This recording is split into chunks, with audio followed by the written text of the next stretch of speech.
Mr. Put That Shit On. Title given to those with immaculate drip. There are many characters who hold this title like Ash Ketchum and XYZ, Che Hart, and any member of the Akatsuki. And those are just a few. There are many more people who hold this title, but today we'll be speaking about a founding father of drip. Yves Saint Laurent himself would dap him up off respect alone.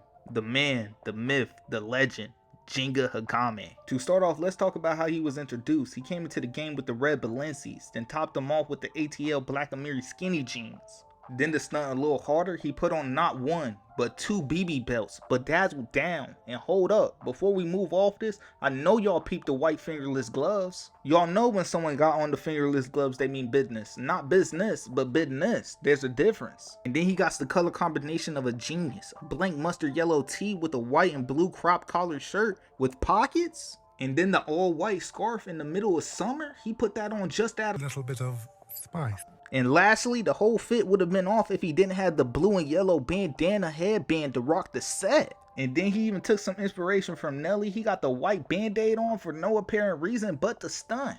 And all of this is just about the fit. Let me tell y'all about his actions. We're going to start off with Lil Bro Kenta. He was happy as hell running through the streets after almost winning the Beyblade tournament, you know, the regular kid stuff. And then he bumps into three absolute randoms, to the point I can't remember their names, but essentially they're supposed to be the comedic reliefs of the show. And they do their Disney bully tactics of jumping young Kenta in a Beyblade battle, knowing he can't win because he ain't that experienced. They do him so bad he starts crying, and quick side note, he cries almost every episode of the show, but it is what it is because we still mess with bro. But back to it, while Kenta is crying, a real G pulls up, the man himself, Ginga.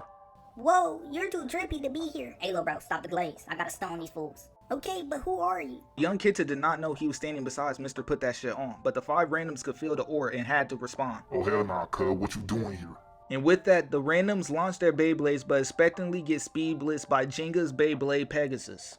After taking the L, the Disney Channel villains run off and go back to their squad planning to jump Ginga. They get the load where Ginga is sleeping and bring him to the base where he gets surrounded by 100 people. Young Kenta manages to find out where they took Ginga and gets there right on time to speak some positive words about not fighting the randoms. Ginga was not trying to hear that. Hey, Twin, I understand you trying to make peace talks, but I ain't with none of that. I'm the truth. The truth? I didn't understand you as a real one. Hey, say, Twin, it's alright because I'm finna get it poppin' in here and handle these randoms because it's my Beyblade and waiting on Pegasus. I ain't losing, I can promise that. Did he say on Pegasus? Yes, I did. It's about to get litty in here, no cap. Then Ginga, the GOAT himself, proceeds to dish out a cosmic level BTA that will affect these randoms for generations. And you know, at the end of the battle, Ginga had the aura farm and talk his stuff, till the original op stopper of our childhood had to come and recognize the real in front of him. We set up the first comp battle of the series that would start a legendary tale of the original op stopper versus the original Mr. Put That Shit On. From there, we're going to time skip to Ginga getting glazed by all the other bladers for defeating the randoms. Ginga then gets the word that the original op stopper himself, Kyoya, wants to fade, and from what y'all already have seen, y'all know Ginga isn't about to deny a fade. So Ginga, young Kenta, and a girl who sort of forced her way onto the squad, but she cool so it don't really matter, went to go slide. They met up with Kyoya and his random underlings at the top of a skyscraper on a very windy day, which makes sense when you know how the battle plays out. But from the first perspective, how did a whole bunch of preteens manage to get on top of a skyscraper? Who in the world allowed this? Whoever did needs to be locked up, but anyway, you know when Kyoya seen Ginga, he had to talk his shit. Your mama a Smurf, your daddy a Smurf, your sister a Smurf, your grandma a Smurf, and you a Smurf. Everybody in your family a Smurf.